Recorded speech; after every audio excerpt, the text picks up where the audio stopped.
Hey everybody, it's Eddie J on Crypto. Hope you're having a great day. So today's Sunday Roundup. I just want to touch on some points, but I think they get bigger as you start extrapolating and thinking them out. First, a judge has approved the purchase of Voyager Digital by FTX, who also plans on giving back about 70%, of user funds. So that's kind of interesting, right?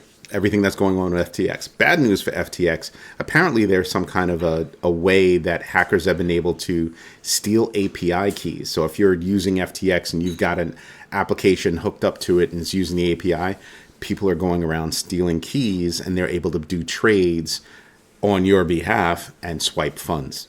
So that's new and that's being looked into. We'll get back into that because it's an important theme that I always have. And we'll get back to that. Kraken has now shut down the accounts of Russian users. You would think that would have happened a long time ago. But they had a change of heart and just took care of it. Probably somebody knocked on their door and said, you're going to do it.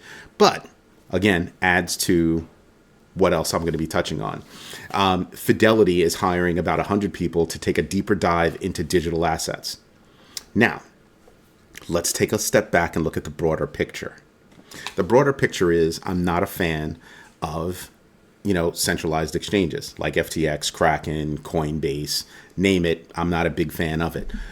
Use them maybe to onboard cash, whatever. But keep them on your, in your own wallets. Keep them in a non-custodial wallet so you have control over your own crypto. When you have your digital assets tied up on an exchange, it's not yours. It's not. Read the fine print. Those digital assets are not yours. They have a bucket of digital assets and your name is earmarked to have this amount of whatever asset it is. But the asset is not yours. There's a rule. Not your keys, not your asset. Which means that if something happens to that platform, to that exchange, it happens to you. Okay? But when you keep your digital asset to yourself, well, you're okay. So what do I normally do? I do things like purchase Bitcoin using Cash App because it's real fast, real easy, and usually cheaper than other places. Okay, so when I purchase, let's say, $1,000 worth of Bitcoin on Cash App versus, and no, I'm not being paid by Cash App. When I purchase that $1,000 worth of Bitcoin on Cash App versus, let's say, Coinbase, I'm spending less money in fees. And then what do? I immediately move that purchase over to whichever other of my own non-custodial wallets that I'm then going to use to swap into another coin or whatever have you.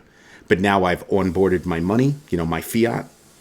I've been able to obtain a digital asset, a widely paired digital asset, so I can go purchase other digital assets using that one. Or maybe I'm just, holding on to Bitcoin, to BTC. That's my overall issue, is that I think people might be doing this wrong, right? Again, if you don't control the private keys to your assets, they're not your assets. You're only supposed to be allotted from a pool of somebody else's assets. Just think about what you're doing when you're using a custodial situation. That's my big deal. Now, let's get back to the bigger piece of it. The bigger piece of, Voyager purchasing, Voyager Digital getting purchased, or their assets getting purchased by FTX. What do they actually get? Well, they get a whole bunch of data. That's what they get. Remember, SBF, Sam Bankman-Fried, is a big data guy. He is a developer by heart. That's how he started making his money. Okay? So he's getting all of that. I look at that and I make note. That exchange is going to make money doing something. An exchange, digital exchanges right now, or, decentralized exchanges, to me are where I want to be to make my purchases, make my swaps, and put them back in my non-custodial wallets. Centralized exchanges are not where I want to be because they're in it for themselves, and I look at them just like a regular or traditional bank. If that bank loses money, well, you've lost your money. If I hold my private keys, I can go open up my wallet almost anywhere and I'm good. It's mine.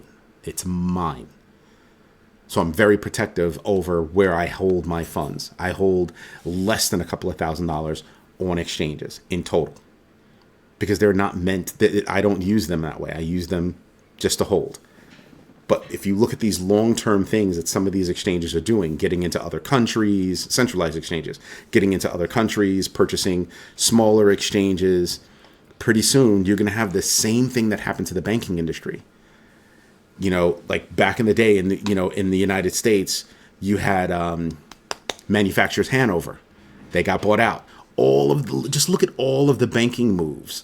All of those banks got bought out. Now there's only a handful of banks that are major banks. And if you look at how, centralized exchanges are operating, the same thing is happening, right? They're going around to different countries and purchasing an exchange that's operating in that country because they're already licensed. They're perfectly situated to now move in, which kind of solidifies that centralized exchange, that concept. It's just another freaking bank. Now, I don't have anything wrong with banks. I just look at it as another vehicle, right? I have some of my cash in fiat, where I keep it in certain bank accounts, certain fiat related holdings. My other funds are tied up in real estate and, other businesses, as well as crypto.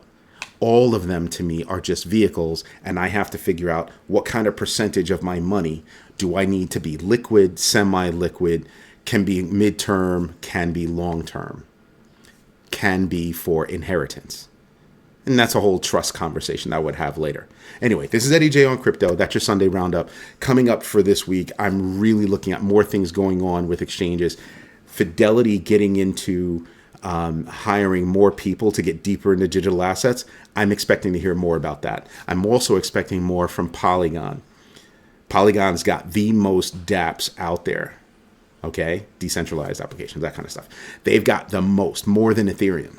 I'm expecting more news to keep driving, that particular coin up, or Matic up. But as certain things go up, I'm looking for other things to go up. Anyway, just keep an eye on your numbers. You've got Bitcoin right now at $19,679. Ethereum at about $13.70. So you have a lot of coins that are up right now. If you've taken your profit, I don't know that I'd be mad at you if you're trading crypto. The way I look at it, I have a set of non-custodial wallets that I use to hold on to crypto digital assets for a long period of time. And I have other wallets that I specifically use for trading. And I don't mean like day trading or anything like that. Just quick opportunities that I think that would work out for me. Like maybe there's a 20% move. I have a 5% rule that anything under 5% does not work for me. I'm not going to touch it. Right? Because it's just a blip during the day. A 10% move, I'm going to pay attention to.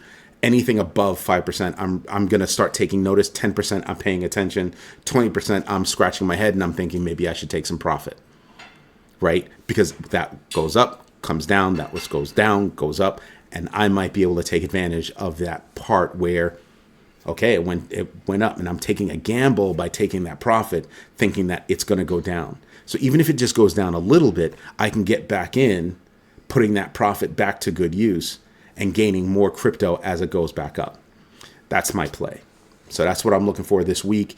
The FOMC doesn't meet for another 2 weeks, and next weekend we'll get into what I'm expecting out of that conversation. And no, I do not expect anything dovish. Anyway, this is Eddie J on crypto. Hope you have a great day. Bye-bye.